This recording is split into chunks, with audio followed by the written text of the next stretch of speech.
students. We are continuing the first chapter of physics part 1. The name of the chapter is rotational dynamics.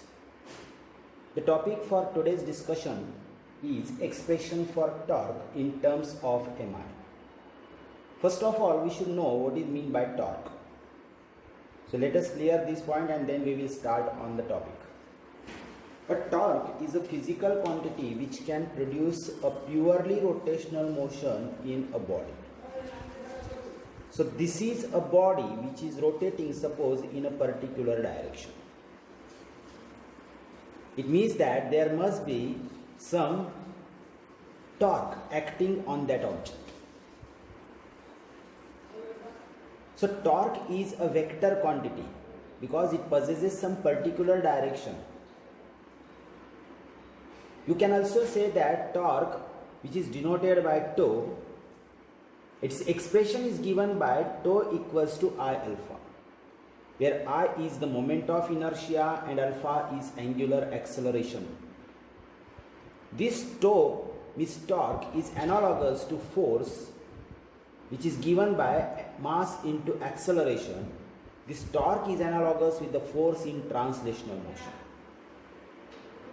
If I replaces the mass of the body, so it is its physical significance. So torque in our daily life, we apply the torque to open or close the lid of the bottle. We can also take an example. A driver applies a torque on a steering wheel when he wants to take a turn. So this is all about the torque that you must know. Now we can come to the point here. We are going to derive the expression for torque in terms of Mi. Okay, what could be the question on this topic in the examination? Obtain an expression for torque in terms of Mi. So when you want to start the answer of this question, first you have to write, consider a rigid object rotating about an axis with angular acceleration alpha, with constant angular acceleration alpha. And for this theoretical simplification, we are going to consider this object is made up of n number of particles. And all these particles are having the masses m1, m2, m3, dash dash dash mn. If there are n number of particles, then the mass of each particle is written here. And their respective perpendicular distances from the axis of rotation can be considered as r1, r2, r3, dash dash dash rn, where rn is the distance of nth particle from the axis of rotation. Now here we have shown in the figure, this is a rigid body and it is consisting of some particles having masses m1, m2, dash dash dash mn. Here we have shown the respective distances from the axis of rotation are r1, r2, rn. Rn is the distance of nth particle from the axis of rotation. Now, as the body rotates about an axis, each particle performs uniform circular motion with constant angular acceleration alpha, but their linear accelerations are different.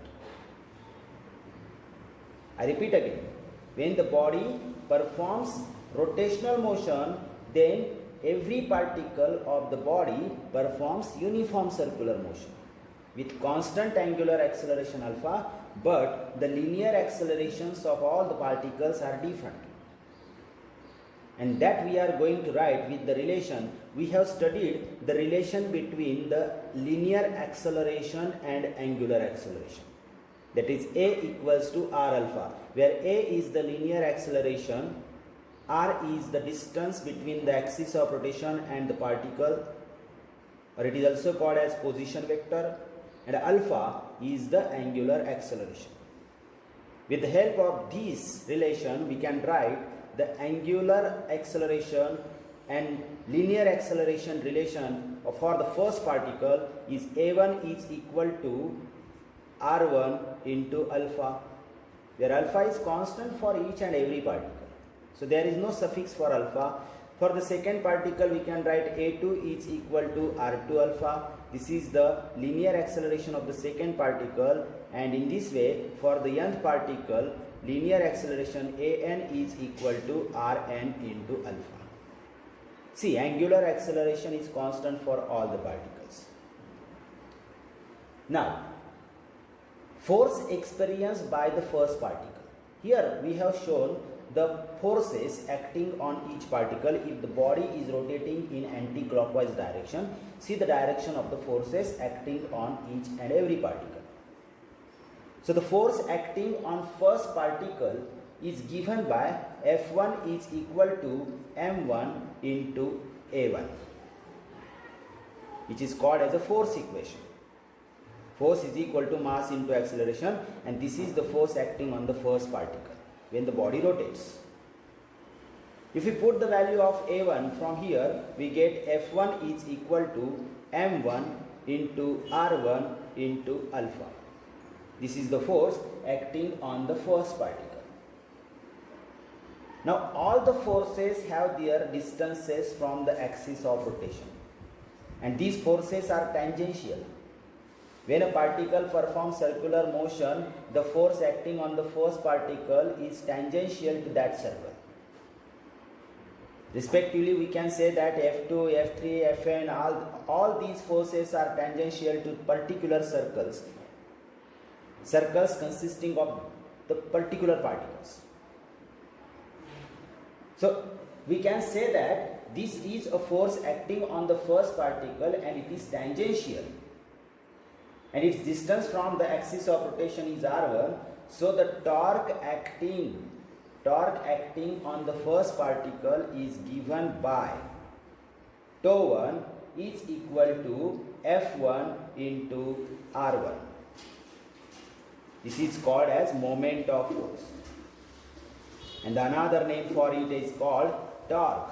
Moment of force means torque, and τ1 is the torque acting on the first particle. So if we put the value of F1 here, we get τ1 means torque on first particle is equal to M1 R1 into alpha into this R1 as it is. This is the value of F1 from here and R1 as it is.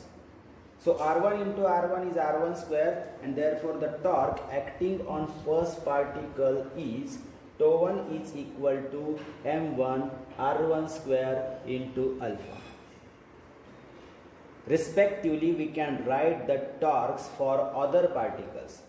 So the torque on the second particle can be written as M2 mass of second particle into R2 square means distance of the particle from the axis of rotation into alpha, it is angular acceleration. And respectively, we can write the torque acting on nth particle as Mn Rn square into alpha. Now, these torques acting on each particle are having the same direction, and all these torques are along the axis. All these torques are along the axis means they are having the same direction. If they are having the same direction, if we add these torques, we get the total torque acting on the body, which can produce a rotational motion in the body. So due to their directions are same, we can add up them and get the torque acting on the body. So total torque acting on the body is given by τ1 plus τ2 plus τ3 plus dash dash dash plus τn. Now let us put the values of all these torques here. M1 R1 square alpha plus M2 R2 square alpha plus dash dash dash plus Mn Rn square into alpha. Now from this step, it is clear that alpha is a common thing in each term, so it can be taken common. What remains inside the bracket? M1 R1 square plus M2 R2 square plus dash dash dash plus Mn Rn square into alpha. which is taken outside as a common. Now this bracket shows that it is the sum of the product of mass of each particle and square of the distance of the particle from the axis of rotation. It is called as moment of inertia. So you can write here, but m1 r1 square plus m2 r2 square plus dash dash dash plus mn rn square is equal to moment of inertia of a body about a given axis of rotation. Now putting this value here, in place of bracket we put the value I, we get tau is equal to I into, outside the bracket alpha is there, so it will be as it is, and this is the expression for torque. Torque, as we studied that torque is a physical quantity which can produce a purely rotational motion in a body. So for rotational motion torque is necessary, and this torque is a product of moment of inertia and angular acceleration. So in this way we get the expression for torque in terms of mi. See here, I is the moment of inertia, so we are giving the expression for torque in terms of mi.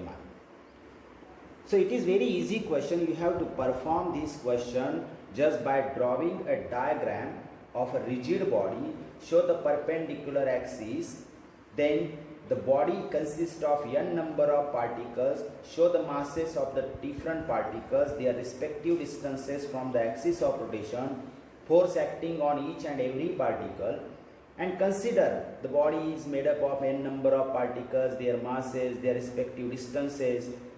The linear acceleration of the first particle, second particle and nth particle. Then you can write the force acting on first particle.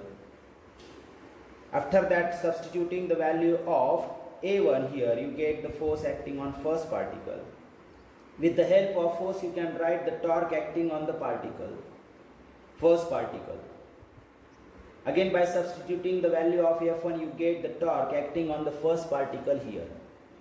With the help of this torque on the first particle, you can write directly the torque acting on second particle, torque acting on third particle, and torque acting on nth particle. Nth particle means whatever it may be, maybe 8th particle, 10th particle. Body is consisting of large number of particles.